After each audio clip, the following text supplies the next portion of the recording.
Okay, so continuing on with series, and yesterday we learned about this guy, this stud, the mathematician, and he came up with this very clever way to add the first 100 integers.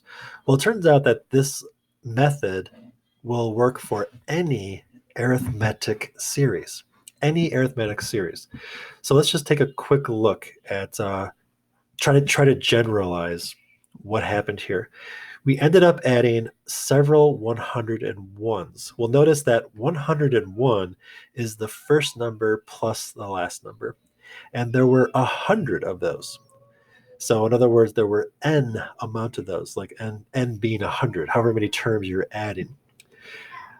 Well, 100 of those would just be 100 times 101, but that equaled twice the sum. So you would have to divide this by 2. And this is what you get. This is the formula, and it comes from that little story from Gauss that we just that we talked about yesterday. So to find the sum of any arithmetic sequence, you just take the first term plus the last term, and you multiply that by half as many terms that you're adding. Okay, so for this one over here, you would take the first term plus the last term. That's 1 plus 100, so that's 101. And I need to multiply 101 by half of these. So since there are 100 of these numbers, half of that is 50. So 50 times 101, and we get the correct solution. So let's put this into practice. So you got this movie theater. The front row has 8 seats, and each row behind it has 2 more seats. The nth row, I don't know what that is, has 24 seats. How many seats are there in this theater? So I had to add up all the seats. Now you could just kind of muscle through this and draw out 8 seats and then 10 and then 12. It's going up by 2 until you hit that 24, but let's be more sophisticated.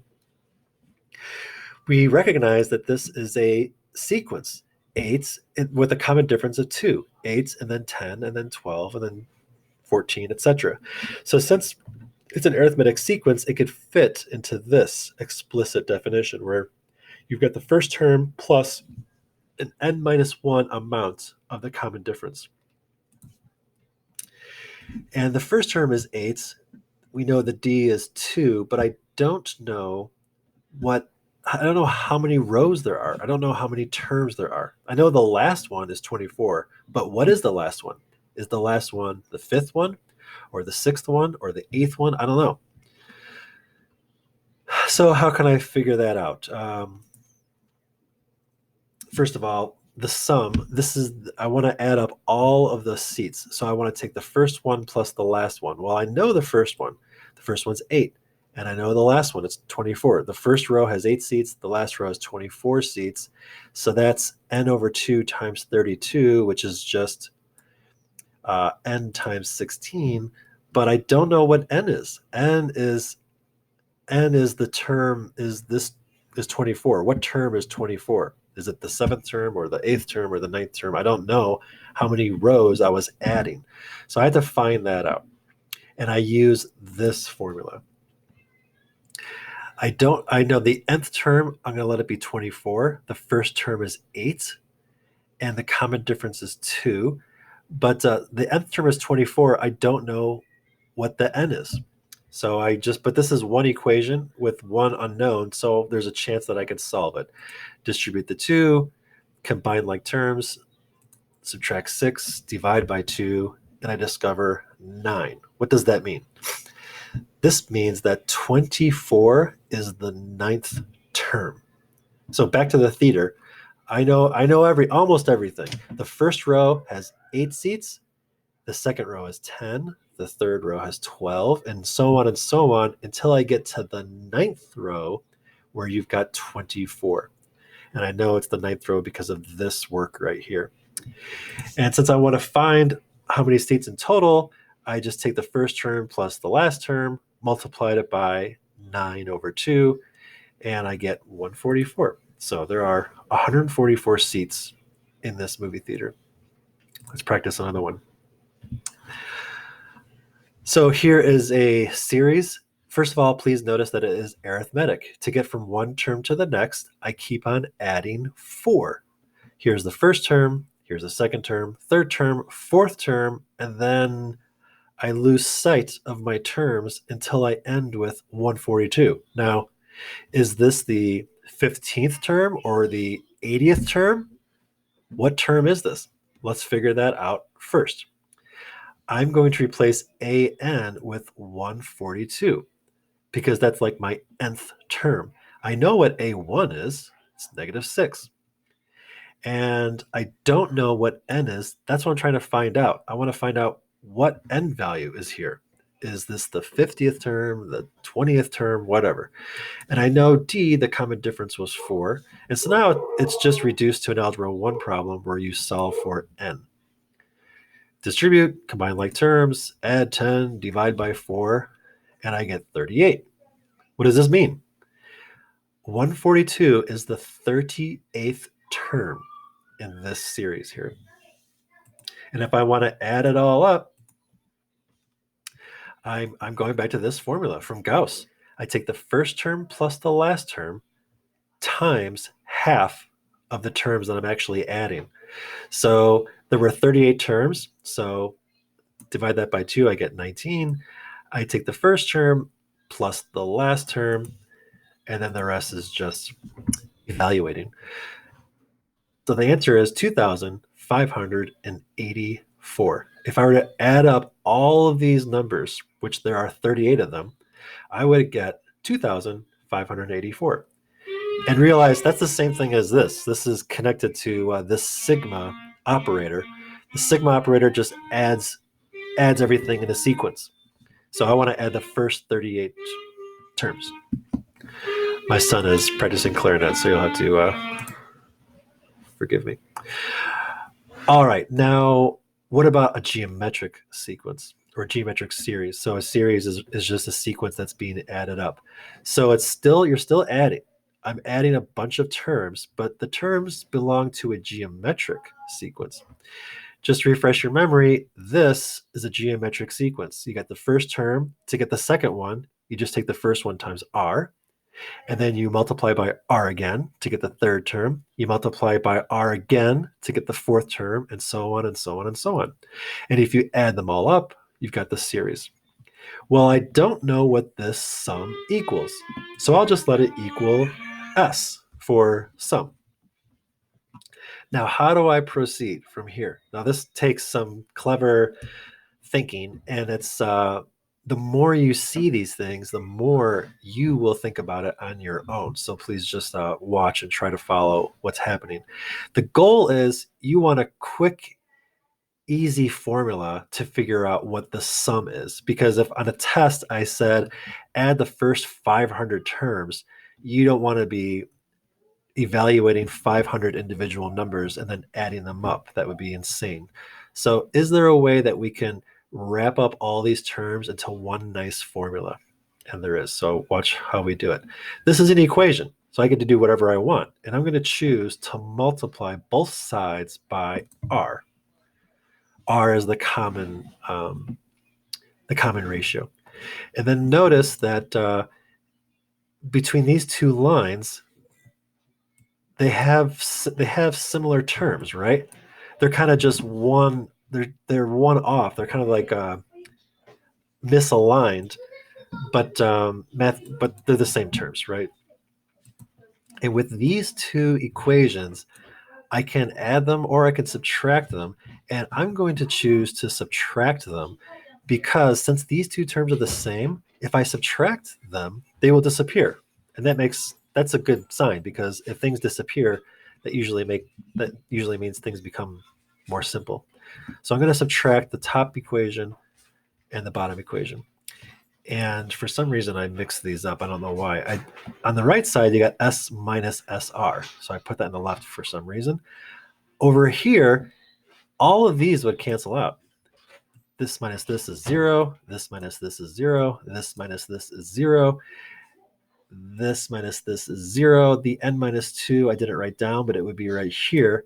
So what is left standing after I take the top equation minus the bottom equation? It is A1 minus a1 times r to the n. And remember the goal. You want to find a nice, efficient way to express s, which is the sum. And can you do that? Can you take this equation and solve for s?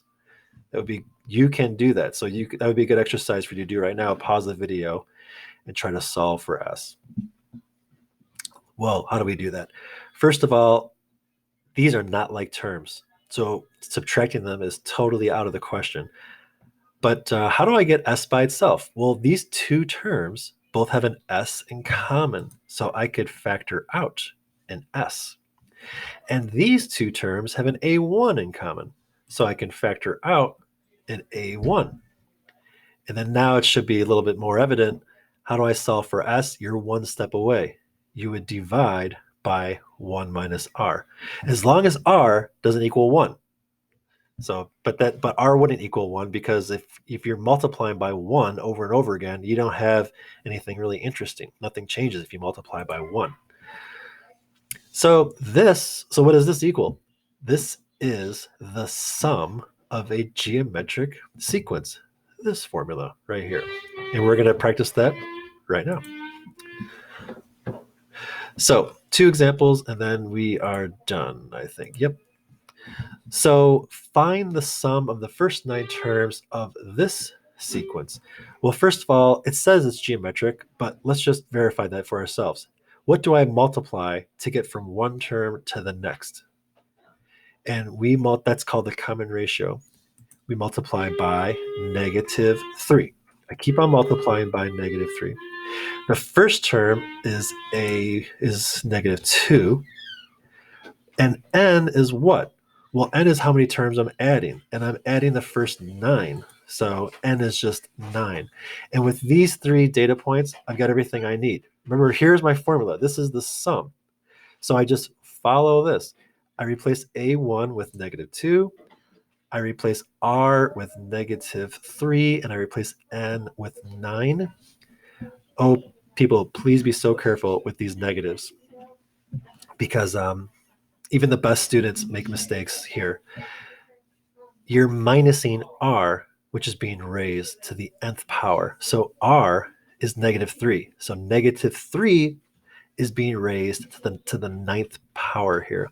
-3 times -3 times -3. And once you do that, once you finish raising it to the 9th power, you take 1 minus whatever you got. So there's lots of these minuses. You really have to really keep your close eye on them. Down here, it's 1 minus r. R is negative, so it's 1 minus a negative. So this is going to end up being 1 plus 3, which is of course 4. It would be great for you to right now pause the video and figure out, what is this one number? What do you get? Please pause the video and evaluate. I hope you did. Did you get this? If you didn't, try again. This is the correct answer, I think. So -3 to the 9th power is -19,683, and you're minusing that, so it's really 1 plus 19,683, multiply by -2, divide by 4, you get that. So what does this number mean? If I were to expand the sequence out, so -18 times -3, and then times that by -3, if I were to do that so I get 9 numbers, and if I added up all 9 numbers, I would get this. That's what we're talking about. Last one. Find the sum of the first 12 terms of this. Okay, so now here, n is 12, because you're adding 12 numbers. A1 is 3/4, because that's the first term. But guys, what is r? What is the common ratio? How do I get from here to here? And then to here? Well, notice the numerator is not changing. The denominator, what's happening to the denominator? 4, 8, 16. The denominator is doubling. So you're multiplying by 1/2. And then with these 3, numbers, you can, that's all you need for this formula. This formula tells you the sum of a geometric sequence or geometric series. So you plug in everything very, very carefully, and again, pause the video and see if you can actually get 1.4996.